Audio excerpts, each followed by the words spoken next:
The Imperial Russian Navy was the navy of the Russian Empire. It existed from 1696 until the February Revolution of 1917, growing out of a smaller force that existed before Peter the Great founded the regular Russian Navy during the Second Azov campaign. It was expanded in the second half of the 18th century and by the early part of the 19th century had reached its peak strength, only behind the British and French fleets in terms of size. The Navy then went into a period of decline due to Russia's slow technical and economic development in the first half of the 19th century, but it underwent a revival in the latter part of the century during the reign of Tsar Nicholas II until most of its Pacific fleet was destroyed in the disastrous Russo-Japanese War. The First World War was mixed for the Navy, with the Germans generally gaining the upper hand in the Baltic but the Black Sea falling under Russian control. The Russian Revolution marked the end of the Imperial Navy, with its sailors fighting on both sides and its surviving ships forming the core of the Soviet Navy upon its creation in 1918. Background: under Tsar Mikhail Fyodorovich, construction of the first three-masted ship actually built within Russia was completed in 1636. It was built in Balakna by Danish shipbuilders from Holstein according to European design and was christened Frederick. During its maiden voyage on the Caspian Sea, Frederick sailed into a heavy storm and was lost at sea. During the Russo-Swedish War, 1656–1658, Russian forces seized the Swedish fortresses of Dunnaburg and Kökenhusen on the western Dvina, the former being renamed to Borisoglesk and the latter, Tsarevich Dmitriev. A boyar named Afanazy Ordonashchokhin founded a shipyard at Tsarevich Dmitriev Fortress and began constructing vessels to sail in the Baltic Sea. In 1661, however, Russia was once again forced to abide by the harsh terms of a treaty, this time the Peace of Cardiff. Russia agreed to surrender to Sweden all captured territories, and all vessels constructed at Tsarevich Dmitriev were ordered destroyed. Boyar Ordonashchokhin, not grieving long over defeat, turned his attention to the Volga River and Caspian Sea. With the Tsar's approval, the boyar brought Dutch shipbuilding experts to the town of Dedanovo near the confluence of the Oka and Volga rivers.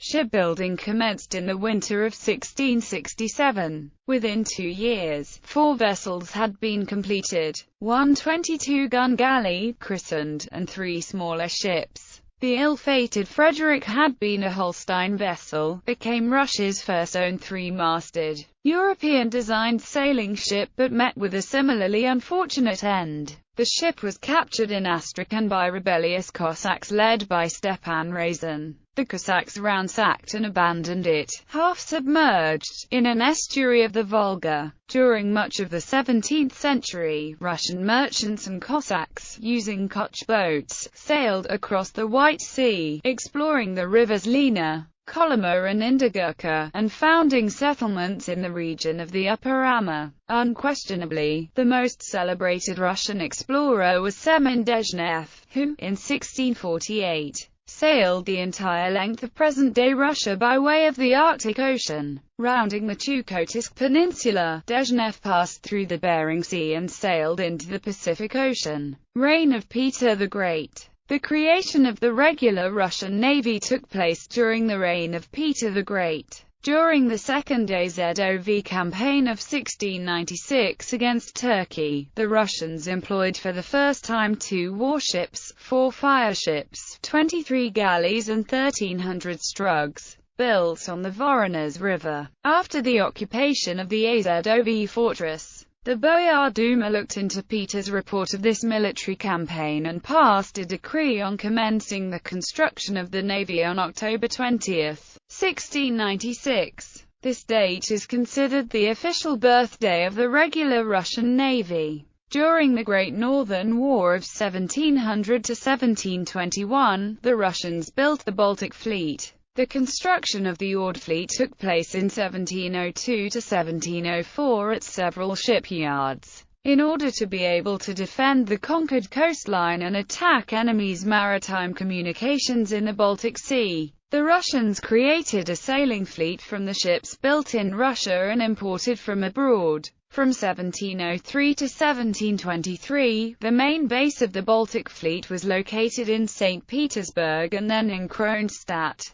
The bases were also created in Reval and in Vyborg after it was ceded from Sweden after the War of 1741–43. At first, Vladimir Ski-Prickers was in charge of shipbuilding. Later on, these functions were transferred to the Admiralty Ski-Prickers. In 1745 the Russian Navy had 130 sailing vessels, including 36 ships of the line, 9 frigates, 3 Schneewaffen, 5 bombardier ships and 77 auxiliary vessels. The Ord fleet consisted of 396 vessels, including 253 galleys and semi-galleys and 143 brigantines. The naval officers for the fleet were supplied from among the voyuna and regular sailors, from conscripts. The service in the Navy was lifelong. Children of noblemen were educated for naval service at the School for Mathematical and Navigational Sciences, which had been founded in 1701 in Moscow's Sukharev Tower. Students were often sent abroad for training in foreign fleets. It was also customary to hire foreign nationals, who had significant naval experience, to serve in the Russian Navy, such as the Norwegian Dutch Cornelius Croix, the Greek Ivan Botsis or the Scotsman Thomas Gordon. In 1718, the Admiralty Board was established as the highest naval authority in Russia. The organizational principles of the Russian Navy, educational and training methods for preparing future staff, and methods for conducting military action were all summarized in the Naval Charter penned by Peter I himself. Peter the Great, Fyodor Apraxin, Alexei Senyavin, Naum Senyavin, Mikhail Golitsyn and others are generally credited for the development of the Russian art of naval warfare. The main principles of naval warfare were further developed by Grigory Spiridov, Fyodor Ushakov, and Dmitry Senyavin. 18th century. In the second half of the 18th century, the Russian Navy grew stronger due to activization of Russia's foreign policy and Russo-Turkish wars for supremacy in the Black Sea. For the first time, Russia sent its squadrons from the Baltic Sea to distant theaters of operations. Admiral Spiridov's squadron gained supremacy in the Aegean Sea by destroying the Turkish fleet in the Battle of Chesma in 1770. In 1771, the Russian army conquered the coasts of the Kerch Strait and fortresses of Kerch and Yenikala. After having advanced to the Danube, the Russians formed the Danube military flotilla for the purpose of guarding the Danube estuary, and they came in 1771 as guests to the Republic of Ragusa. The beluga caviar from the Danube was famous, and the merchants from the Republic of Ragusa dominated the import-export business in Serbia with the Habsburg monarchy. In 1773 the vessels of the Azov flotilla sailed out into the Black Sea.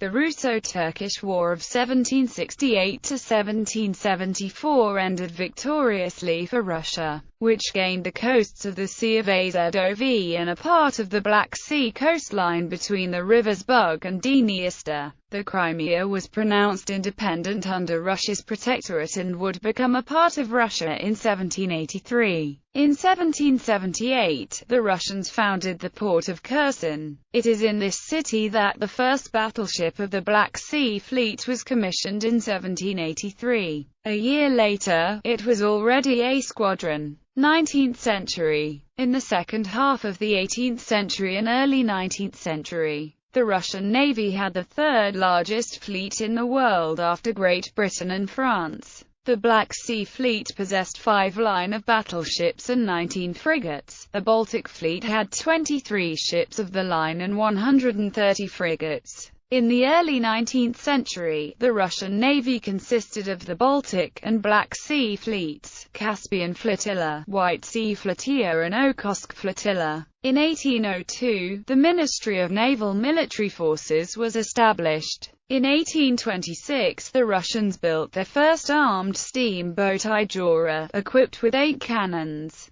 In 1836, they constructed the first paddle steam frigate of the Russian Navy called Bogata, power 177 kilowatts, armament 28 cannons. Between 1803 and 1855, Russian sailors undertook over 40 circumnavigations and long-distance voyages, most of which were in support of their Pacific colonies in Alaska, California, and the ports on the eastern seaboard of Siberia. These voyages played an important role in the exploration of the Far East, different oceans, and contributed important scientific research materials and discoveries in Pacific, Antarctic and Arctic theaters of operations. In 1863, during the American Civil War, the Russian Navy's Atlantic and Pacific fleets wintered in the American ports of New York and San Francisco, respectively. Some historians credit this visit as a major factor in deterring France and England from entering the war on the Confederate side. Delahaye states that besides supporting the Union, Russia was also preparing for a war with France and England should they intervene in the Polish insurrection of 1863. The Russian Navy was weak and could easily be blockaded in its home ports.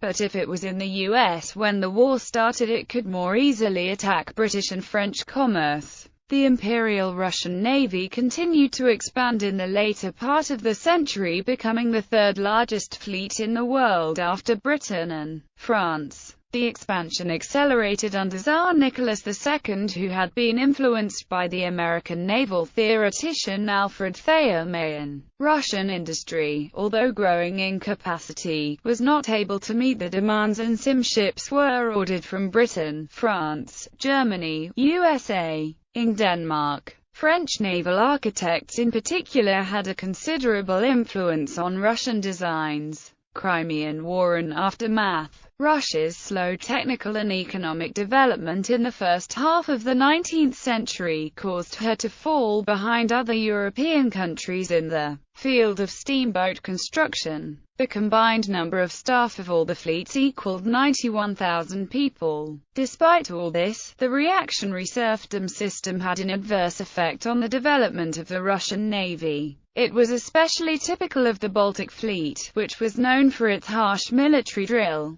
Thanks to admirals Mikhail Lazarev, Pavel Nakhimov, Vladimir Kornilov, and Vladimir Istomin, the sailors of the Black Sea Fleet were taught the art of warfare and upholding of military traditions of the Russian Navy. Formed in the times of Admiral Ushakov, the Battle of Sinop in 1853, the Black Sea Fleet under Nakhimov made a number of tactical innovations. During the siege of Sevastopol in 1854–1855, the Russian sailors used all means possible to defend their base from land and sea. In accordance with the Treaty of Paris, Russia lost the right to have a military fleet in the Black Sea. In the 1860s, the Russian fleet, which had relied upon sails, lost its significance and was gradually replaced by steam. After the Crimean War, Russia commenced construction of steam-powered ironclads, monitors, and floating batteries. These vessels had strong artillery and thick armor, but lacked seaworthiness, speed and long-distance abilities. In 1861, they built the first steel-armored gunship Opite. In 1869, the Russians began the construction of one of the first seafaring ironclads, Petroveliki. Russo-Japanese War. On the night of 8 February 1904, the Japanese naval fleet under Admiral Higashiro Togo opened the war with a surprise attack by torpedo boat destroyers on the Russian ships at Port Arthur, badly damaging 2 Russian battleships.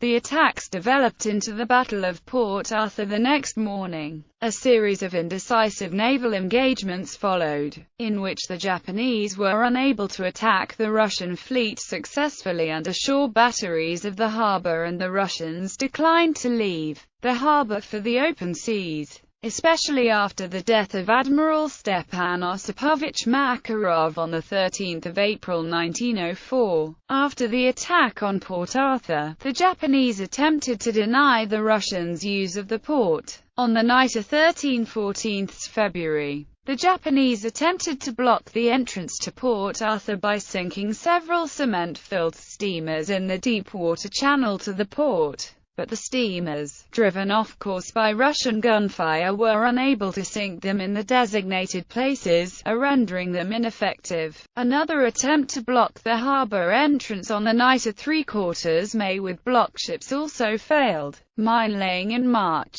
The energetic Vice Admiral Stepan Makarov took command of the 1st Russian Pacific Squadron with the intention of making plans to break out of the Port Arthur blockade. By then, both sides began a policy of tactical offensive mine-laying by laying mines in each other's ports. This was the first time in warfare that mines were used for offensive purposes. In the past, mines were used as purely defensive purposes by keeping harbors safe from invading warships. The Japanese mine-laying policy was effective at restricting the Russian movement of its ships outside Port Arthur when on the 12th of April 1904, 2 Russian battleships, the flagship Petropavlovsk and Pobeda, ran into a Japanese minefield off Port Arthur with both striking mines. Petropavlovsk sank within an hour, while Pobeda had to be towed back to Port Arthur for extensive repairs.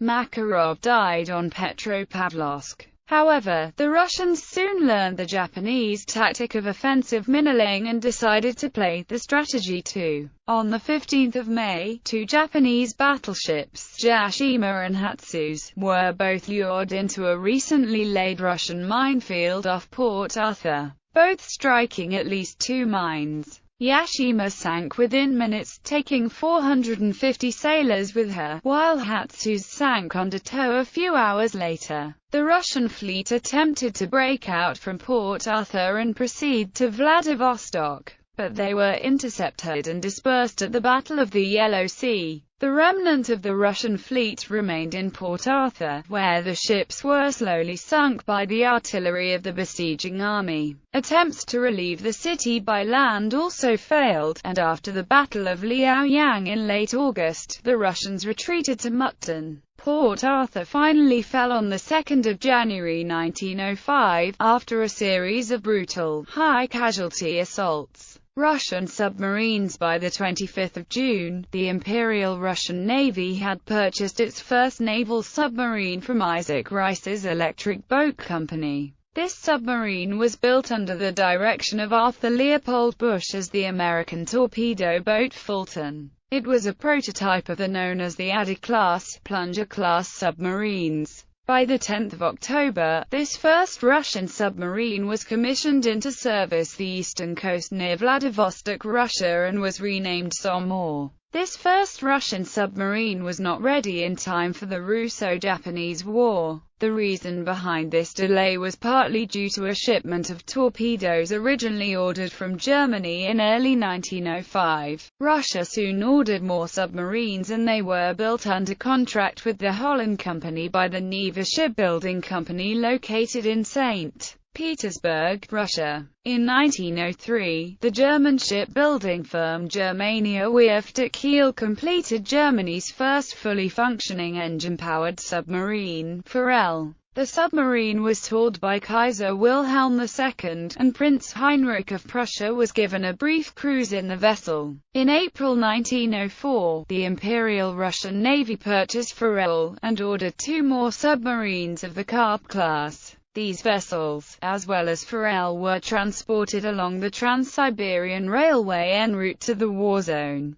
Germania Werft, under the supervision of Spanish naval architect Raymond de Lorenzo de Villamont-Justin, continued his work on the Karp-class submarines, improving and modifying one into Germany's first U-boat, U-1, which was commissioned into the Imperial German Navy on 14 December 1906. U-1 was retired in 1919, and is currently on display at the Deutsches Museum in Munich. Due to the ongoing blockade of Port Arthur in 1904, the Imperial Russian Navy dispatched their remaining submarines to Vladivostok, and by the end of 1904 the last of 7 subs had reached their new base there. Using the 7 boats as a foundation, The Imperial Russian Navy created the world's first operational submarine fleet at Vladivostok on 1 January 1905. On 14 February 1905, the new submarine fleet sent out its first combat patrol, consisting of the vessels Somme and Delphin, with patrols varying from 24 hours to a few days.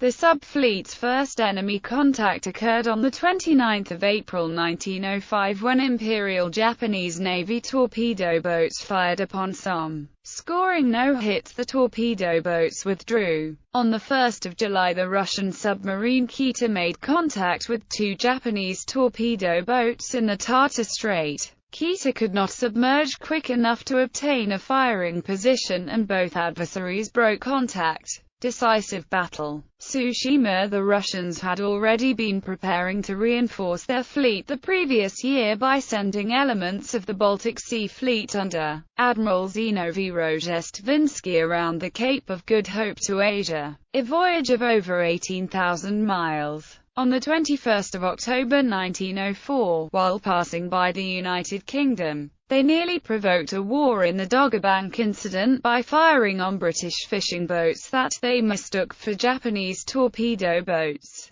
The duration of the Baltic Fleet's journey meant that Admiral Togo was well aware of the Baltic Fleet's progress, and he made plans to meet it before it could reach port at Vladivostok. He intercepted them in the Tsushima Strait between Korea and Japan, in the early morning of 27 May 1905. Although both battleship fleets were on nearly equal footing in regards to the latest in battleship technology, with the British warship designs representing the Imperial Japanese Navy, and predominantly the French designs being favored by the Russian fleets, it was the combat experience that Togo had accrued in the 1904 naval battles of Port Arthur and the Yellow Sea that gave him the edge over the untested Admiral Rozhestvansky during the Battle of Tsushima on 27 May. By the end of the day on 27 May, nearly all of Rozhestvansky's battleships were sunk, including his flagship, Knyaz Suvorov, and on the following day, Admiral Nebogotov, who had relieved Rozhestvinsky due to his wounds, surrendered the remainder of the fleet to Admiral Togo.